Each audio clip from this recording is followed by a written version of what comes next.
Pag-usapan natin po ang brain injury, ang concussion, ano tawag dito, ano nangyayari. Kaya lagi ko naman pinapayo sa inyo, ingat lagi sa ulo natin. Okay?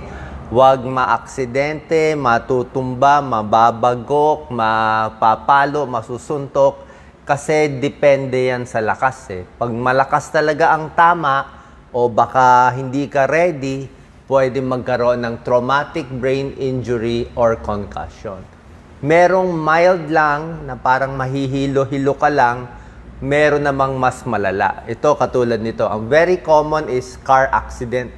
Pag car accident yan, marami dumudugo yung ulo, yung biglang bangga. Common din yan sa mga boxing, yung matagal na nagsusuntukan o yung nahulog, tumama yung ulo sa sahig, pwede rin mangyari yan. Depende talaga sa lakas o sa sports. Gaano karami ang brain injury sa buong mundo? Every year, 1.7 million nagkakaroon ng traumatic brain injury. Halo-halo, aksidente, nahulog, nabagok.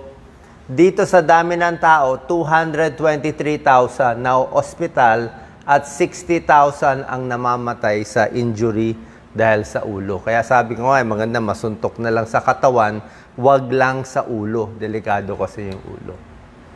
Tingnan natin. So, head injury and brain. Dapat meron naman tayong skull, meron tayong bungo na nagpro-protect sa atin. Pero depende talaga yan kung gaano kalakas Gaano kalakas at kung ready ka o hindi. Baka mamaya hindi ka ready, na nahimik ka lang, biglang may sumuntok sa'yo, hindi ka ready, mas delikado yon. So, ayan parang ito, nabagok siya Tapos after, gaano kabilis magkaroon ng pamamaga ng utak o pagdurugo? Minsan, agad-agad, within a few hours. Pero meron ding delayed. Merong delayed after 3 days, after 1 week, tsaka nagkakaroon ng problema. Kaya nga yung iba nga nababagok, sinasabi, wag patulugin kasi baka makomatose Lalo na pag hindi na CT scan na MRI.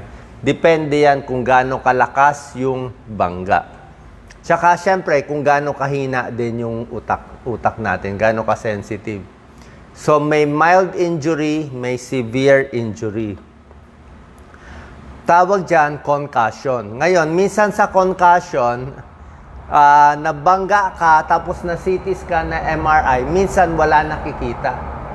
Pwedeng mo sabihin ay normal CT scan, normal MRI, pero pwedeng may napupunit sa utak natin. Kasi utak natin, malambot lang yan, mga tissue. So, pag nabagok, nasuntok ng malakas o nadapa ng malakas, merong mga punit-punit yan na hindi natin nakikita, na hindi naman dumudugo. Pwedeng ganoon nangyayari. Accident, car accident, yung mga sa football, nagbabanggaan, lalo na sa sports minsan. Ano sintomas kung meron kang concussion or traumatic brain injury? Usually, after a few hours, in a few days, sumasakit ang ulo. Nasusuka. Hindi magandang sign yan. Tumataas yung pressure sa ulo. Nawawalan ng balanse. Nawalan ng malay. Yun ang pinakadelikado. Nawalan ng malay. Tapos nagising ulit. Double vision. Umuugong yung tenga. Sensitive ka sa ilaw. Laging antok. Ayaw gumising. Baka papuntay sa comatose. Minsan nagbabago yung ugali. Tapos feeling niya parang may depresya siya. Minsan yung mga wrestler o yung mga talaga nasa contact sports, after a few years talaga nag-iiba ugali nila. Mga bata, mas prone sila magkaroon ng head injury. Siyempre bata, mas maliit yung utak, mas sensitive, at siyempre hindi sila ready di ba? Hindi sila ganun kaingat kaya mas maraming aksidente. Yan karamihan bata 800,000 ang emergency room visits dahil nabagok yung ulo o nahulog o may nangyari sa bata. Mga atleta, common din, kaya kailangan may helmet. Nagbibisikleta, nagmomotor, lagi may helmet kailangan for prevention. Sa kotse, di ba? Very important sa kotse, kaya nga meron tayong safety belt Kasi meron tinatawag na whiplash yung biglang bangga. yung biglang gaganon, tapos gaganon, parang naalog mo yung ulo mo ng malakas pwede magkaroon ng brain injury. So, depende talaga sa lakas ng tama, tsaka kung gaano ka-sensitive yung tao. Ingat, lalo na yung mga senior, baka mahulog. May mga gamit-gamit, di ba? Lalo na sa banyo, kung basa yung banyo, pag nadapa, ang dami nangyari niyan. Mabuti kung hip fracture lang. Paano pag yung ulo tumama, pwede mag-hemorrhage yan.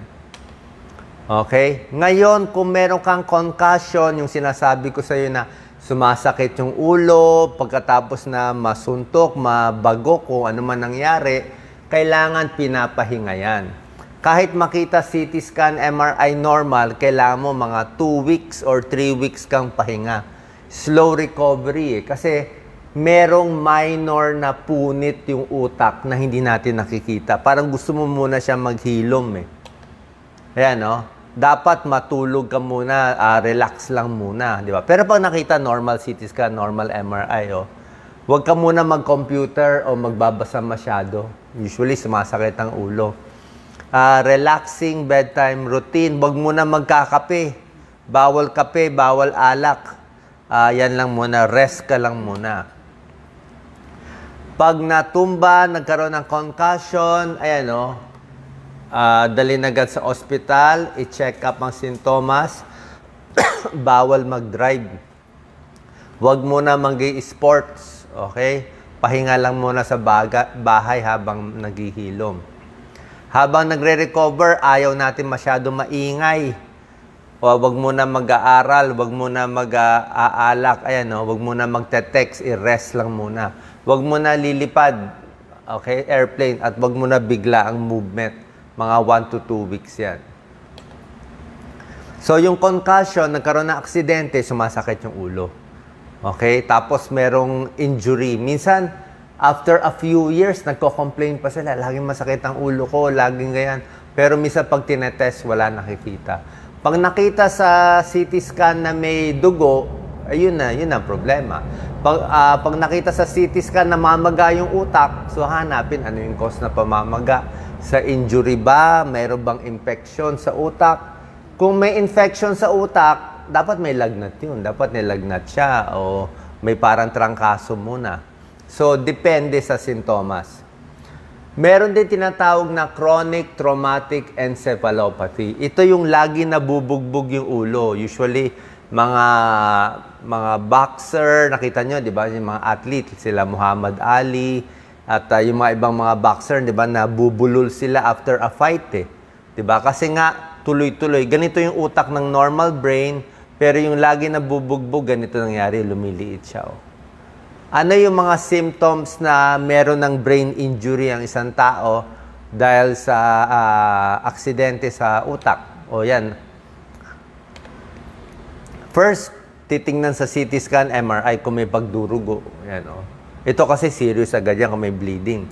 Pero kung wala namang bleeding, pwede pa rin may injury, yung tinatawag na concussion.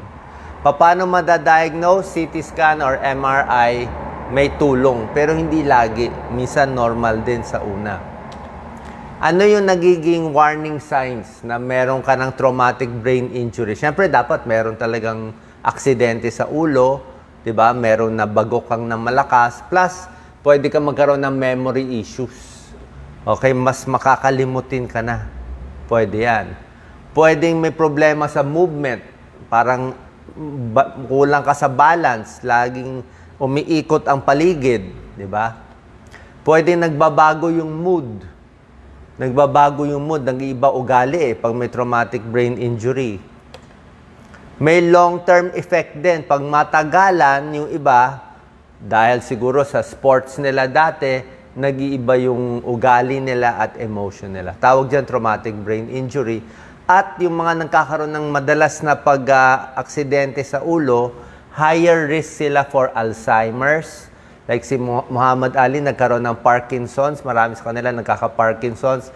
Lahat yan, brain injury, chronic traumatic brain injury, at iba pang brain disorder. So, ingat po tayo na wag tatamaan yung ulo natin. Minsan hindi natin masabi, minsan natsatsambahan So, laging maingat at kung magkakaroon ng injury, pa-check up tayo At kung merong concussion, meron tayong mga tips para mabilis maghilom dito sa sakit. Salamat po.